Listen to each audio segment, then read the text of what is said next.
Hi guys, how's everybody doing? I am finally getting around to cooking off my corn sour mash or wash. Right now you can see how it's all settled.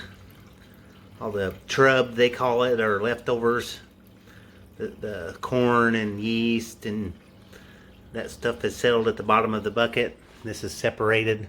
It should be a little bit clearer, but I threw it in the back of the car to bring it over to my friend's house. She's in Vegas for a while, so I'm distilling it here. And anyway, siphoning out off the top end of that so we don't get a bunch of junk in the still that would burn. And I'll come back in a minute and show you the still all set up. Okay, there's the wash in the still, and you got to leave a few inches. I have about 3.5 inches there of headroom, so as it boils, it won't come out into the stuff. And then, like you can see on my thumper here, and I'll show you guys some more. Each connection, some of these I've soldered, pre-soldered, and they'll stay like that. And then the pieces that I can make it so I can take it apart and make it so I can store it. I don't leave it set up all the time. I use flour paste to seal it. You just mix flour and water, and it gets kind of this consistency. I don't know how to tell you. Kind of like pizza dough, I guess. You see, it's kind of has some elasticity to it. Ductility, I guess that would be called, right? And see, it doesn't really stick to your fingers much. And you just kind of roll it up, and then you put it on there, and the heat makes it get hard. It gets good and hard and seals everything, and it's something that when the whiskey comes in contact with it, or the vapors, it doesn't, it's not toxic or anything, so it's a good thing to use. And you always use copper. You use silver solder, lead-free solder, along with a flux. You make sure your flux is lead-free. And let me do a little more setup, and I'll show you some more. And here's the still all set up. See, it has a thermometer here, and I got the temperature already on. It's on high. I'll put it up to high until it gets to about 160, and then I'll turn it down to, on this stove, it seems to come out right at about medium is the best temperature. And this stuff here is silicone tubing, silicone food grade tubing, and that's kind of what I use for my homemade quick connections, I guess you could call them. And see, here's the flour paste, and I'll show you putting it on. Just kind of put it on and work it in. It's easier to do with two hands, but then you can't see, right? I didn't bring my little camera mount with me, so I can't set the camera down and show you, but basically that's all you do, is you work it in there and you seal it up. And that has kind of a dual purpose. It shows you when it starts getting hard, you know you're getting up to temperature. When the paste starts getting hard, flour paste. And you just keep wrapping all your joints. Get them all nice and airtight. And if you just use an open pot still, that's an open system. It goes straight through. The alcohol vapors would come out of the condenser and go straight into, or out of the condenser, I'm sorry, out of the still, and go straight through without this stuff into the condenser.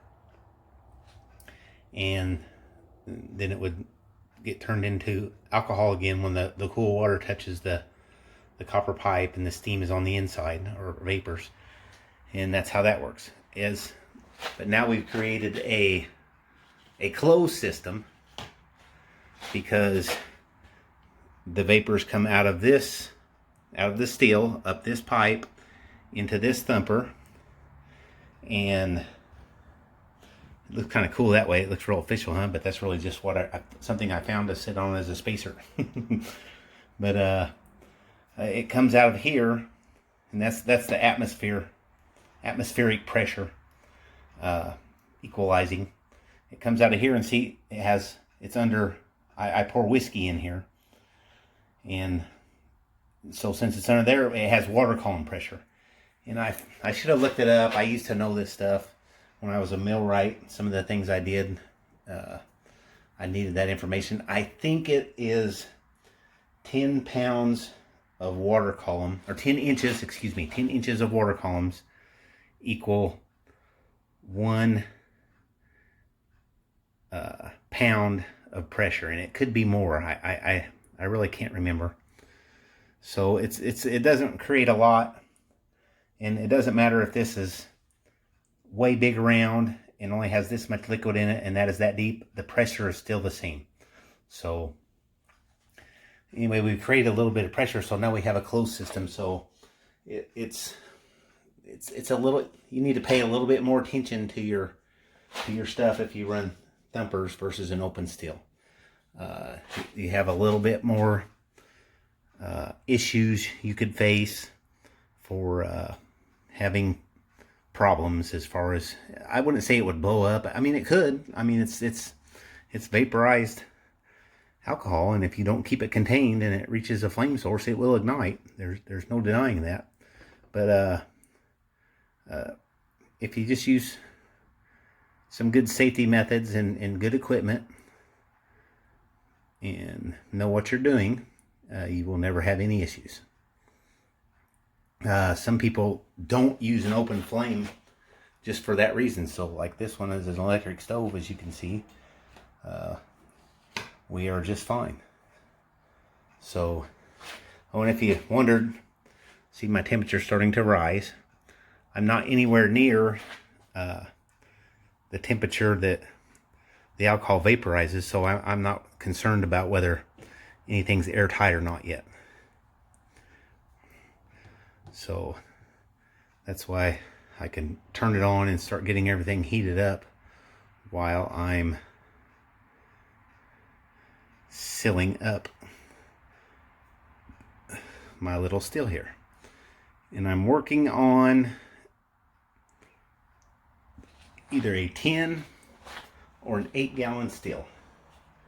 So in the future I can, because it takes me a long time to cook off 20 gallons, a gallon and a half at a time at the way I do it. And I don't mind doing it, but I don't always have a lot of time to do it. I mean, right now I'm working 6 days a week, 12 hours a day on a construction project, and I don't have a lot of time. And did I say that? 6 days a week, 12 hours a day? I'm kind of spacey, I'm working so much, but anyway, I don't always have a lot of time to get to stuff sometimes, so if I had a bigger still, it wouldn't take as long. The lengthiest part in the process is getting it up to temperature. It's kind of hard to do with one hand, like I said.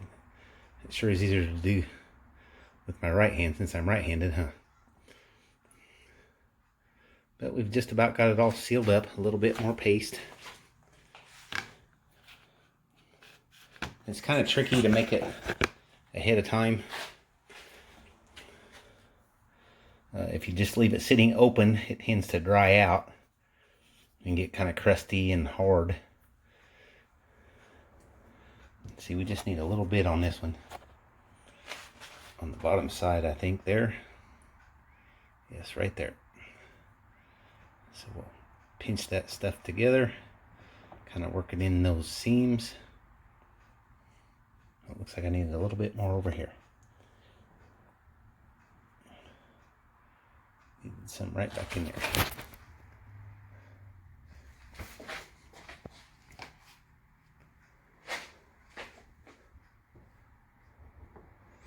I got that one kind of messy.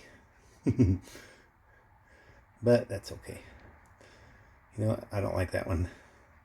When it's messy, you don't know if it's sealed good, so I'm just going to throw that away and redo that. Anyway, I'm going to finish sealing that up, and then I'll come right back.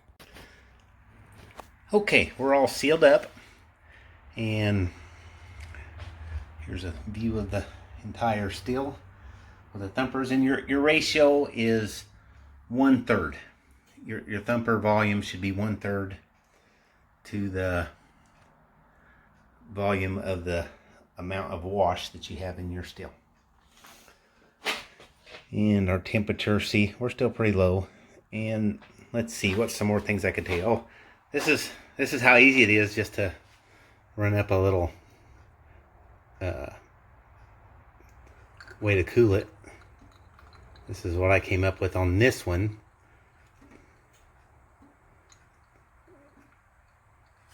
Oops, too much.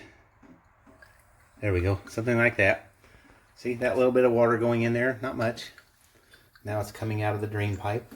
It's going in here at the bottom of the condenser, and then it fills all the way up to this, and then it comes out. And that's all the water you need. It doesn't take a lot, but it is a little wasteful, so I'm gonna make actually I have a cooler right here that I bought today off of OfferUp for $10. And even though I'm not extremely poor, I'm not rich by imagination, I always try to look for bargains and buy used stuff. I don't see no reason to go out and buy something brand new all the time. And if someone wants to sell me something used for a decent price and it's a decent what I need, then why not, right? So one way to not waste things. And I'm going to take that cooler and I'm going to put like a fountain pump that you get at Home Depot that make your fountain out front, and I'm going to put some frozen milk jugs in that of water and some other water, and put that fountain pump in there and run a little bit of tubing and maybe drill some holes and stuff in it so I can make it connect real easy, and run that into my condenser, and then just have it run back out into the cooler, and it'll just keep circulating, and I'll keep using the same water over and over instead of even though it's not a ton. I mean, I don't have to turn it on yet. Just want to show you guys. Even though it's not that much water, it's still kind of wasting water, right? And water's something that we always need plenty of, so no sense wasting it. If I could just recirculate it, we'll be good. And let's see. Okay, I start out in this because sometimes you'll hear people talk about moonshine will make you go blind, and there's some truth to that. When you distill something, see, there was some leftover stuff from my last cook. We'll let that just kind of drip on the floor, and we'll clean that up later. Dump that out. Yeah, that was definitely done. Kind of smells like a wet dog when it gets on the end of a cook. So I'll let that drain for a little bit more. Let that air kind of push that out of there, and then it's building up in that, and then when that stops, and I'll get up to 100, right about like 142. The acetones, there's a little bit of that comes out, and that's just a natural chemical that occurs when you distill something. It's in wine and in beer when you drink it. And then up to like 162, your methanol and that kind of stuff comes out, which is poisonous, especially when you distill it and concentrate it. It's kind of why you get hangovers from wine, because fruit gives you more methanol than grain will when beer is made out of grain. So that's kind of the reason why that happens. And let's see, I think we're about got that junk out of there. So what we'll do is we have to go through those temperatures that produce the non-desirable distillates. and those will come out first, and we're going to throw away 30 milliliters per gallon. So we're going to throw away 45 milliliters since I have a 1.5 gallon pot. And that's will ensure that we have no bad stuff in there. And then the second thing I will do is, before I start collecting and keeping it, is I will put a little bit into a spoon and light it on fire. And I'll show you guys that too when I do it. And the flame will be blue. And when it has acetone or methanol in it, it'll be an orange flame. It looks completely different. And but the methanol is a nice blue flame, and it'll have like a yellow tip at the top of it, and that's from the flame reacting with the atmosphere. It doesn't mean that there's anything bad in it. And see, that's starting to get hard there. Just the temperature's coming up, and this stuff here is all still real soft. That's obviously hard. We left that on there. And we have gotten up to, where's the light? I should wear my glasses. I can't hardly see the temperature now. 120, I think. Yes. Or it could just be 100. I think it's 100. I can't tell. Anyway, I know there's 150. And we got 175, 200. Alcohol comes out at about 172, and it depends on where you're at. That's right at sea level, which really I'm not too far from it here in San Diego. Up in Denver, it might be a little bit more, or it will be a little bit more. So it's different in different parts of the country. You can't go by exact, and you kind of monitor your still by the temperature. If I had a bigger, like if I had a column, a nice 2-inch column coming up here, I'll probably have that on my neck still. I would have a thermometer up here.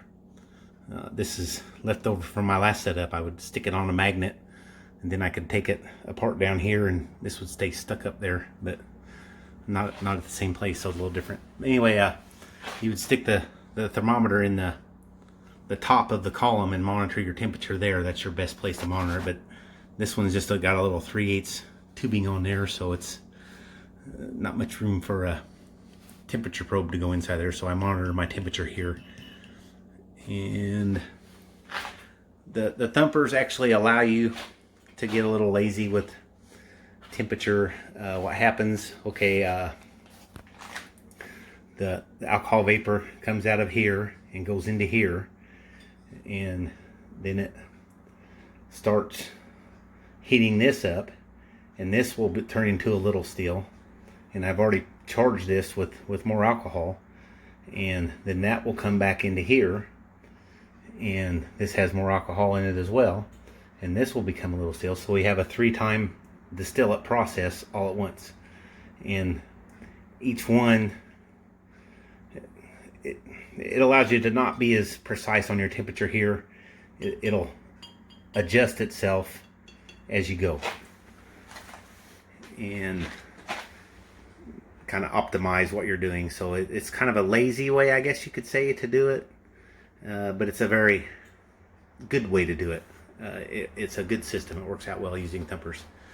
But I think my next still, I'm not going to need to do that. I'm going to do reflux with a couple of bubbler plates on there, which it's kind of the same thing, almost the same process. The bubbler plates come up and it kind of traps the vapor, and it comes back down, heats up, and the less volatile chemicals go down and they reheat, and you get a better proof of alcohol coming out. And then that goes up the column, and then I'll have a gin basket at the top. So I want to try making some vodka and put some juniper berries in there and make gin at times. Or I can do other things, put apples in there and make, just like these thumpers, I can put apples and cinnamon and sugar and stuff in them. And like when I make apple brandy or want to make an apple flavored whiskey, I can do that, or blueberry, whatever you want to do, you can do stuff. And there's a big difference versus putting it in the whiskey versus putting it in these thumpers. It'll just have an essence. You'll just barely smell it and barely get a hint of that flavor when you drink it, versus if you soaked blueberries in a jar of whiskey, it turns into blueberry whiskey, and you can tell it's 100% blueberry whiskey. Anyway, I think that's enough for now, and I think I'll get off here, and this is a fairly decent video, and I'll go ahead and post this, and hope you all have enjoyed the process. I guess I'll wait a little bit and show you when the still starts making alcohol. That would be kind of rude to not show you that, huh? But I'll catch you guys in a little bit. Bye. Okay, we got a little bit of action happening now. Our temperature is up, and see, the thumpers are boiling. I don't know if you can see it from underneath. See, I put caps on those pipes, and you drill a bunch of little tiny holes in there because you want the little bubbles to come out, and the bubbles combine the bubbles as they come up. They attach to the alcohol and stuff in there, and then it comes up and turns back into vapor again, and goes up. You can see this bell right here. It comes down through here. That's the pipe that goes through this bell and down into the liquid, and then it comes back out, and this is hollow, and then it goes through here. You can kind of see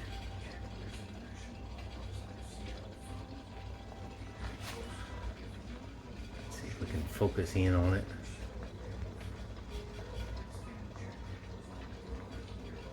If we can show the vapors or not. You can kind of see the vapors a little bit. It's kind of hard to see with the naked eye. Oh, it looks like I got a leak right there.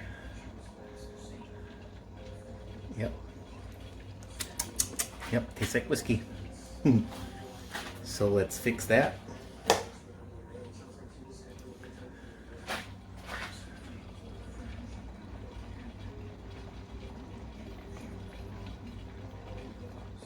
I'm not going to be able to just fix it, so we'll take that off. Take that off.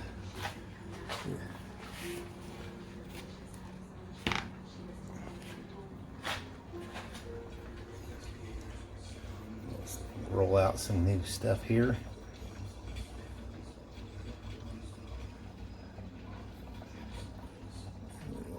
Put that on. Work it in the crack real good. Stop that leak.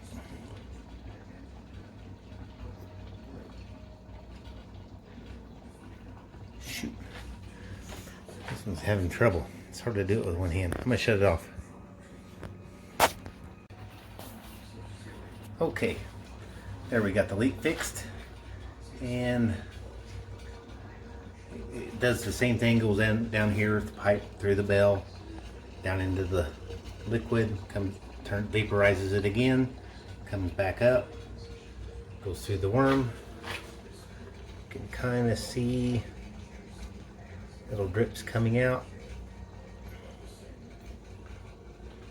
And here it is.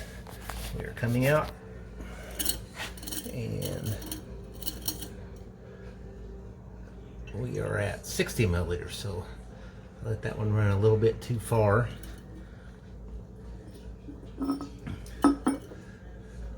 I should have shut it off at 45, but I'll show you. Let me find a spoon. I will show you what it looks like to burn.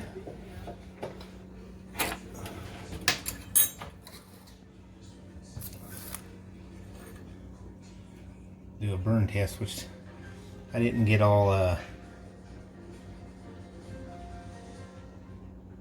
let me mix this up real well.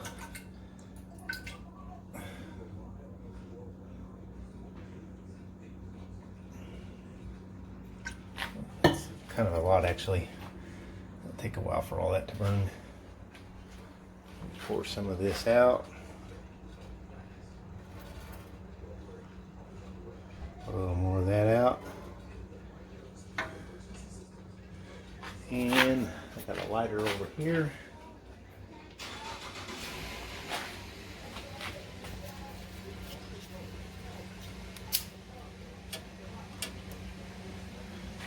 There, see it's burning. That's methanol burning. Or ethanol, I'm sorry. Ethyl is the good stuff. See how it's got a nice bright blue flame, and the yellow tip, that's the flame oxidizing in the atmosphere. But here's, I'll show you the bottom here, the difference.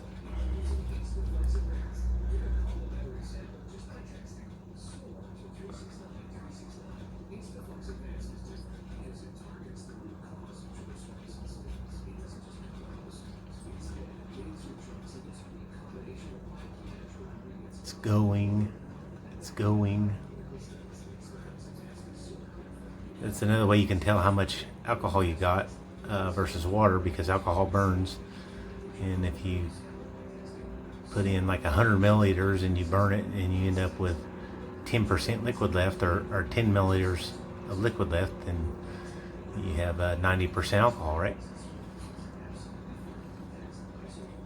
But you could do a lot less to figure that out. Use 10 milliliters. 100's a lot.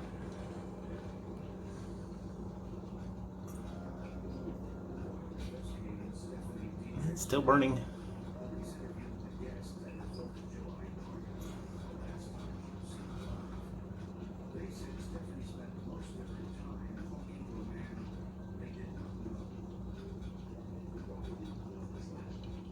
Got a nice consistent blue flame all the way through it. And it went out. So there was no stuff present in that one. That's a good thing. Sometimes when you burn it, it gets down to the very last of it, and it'll turn that bright red flame. It's you can tell a big difference. But that one didn't do it. We're all methanol in that, or ethanol. I'm sorry.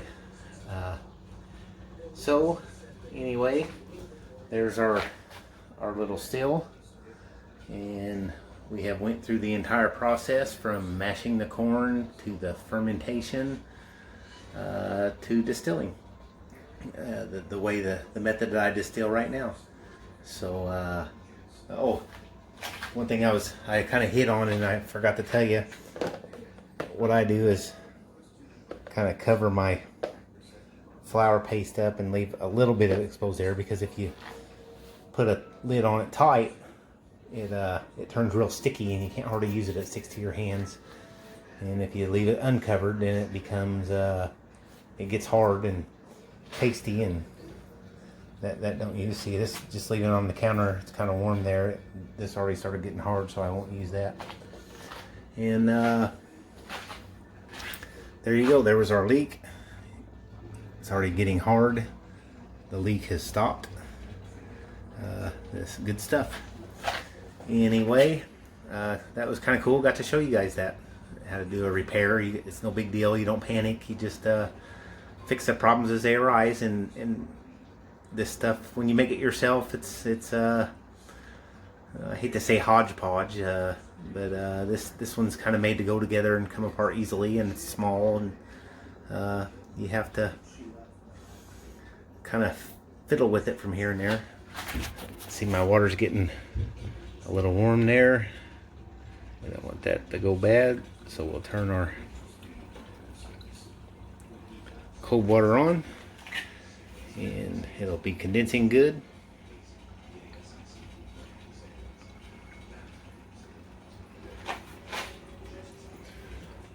And we are all good to go. Okay guys, thanks for tuning in and hanging out with me for a while, and I hope you've enjoyed the little how-to moonshine video. And please like and subscribe if you haven't already, and lots of love to everyone. Bye. Have a good night.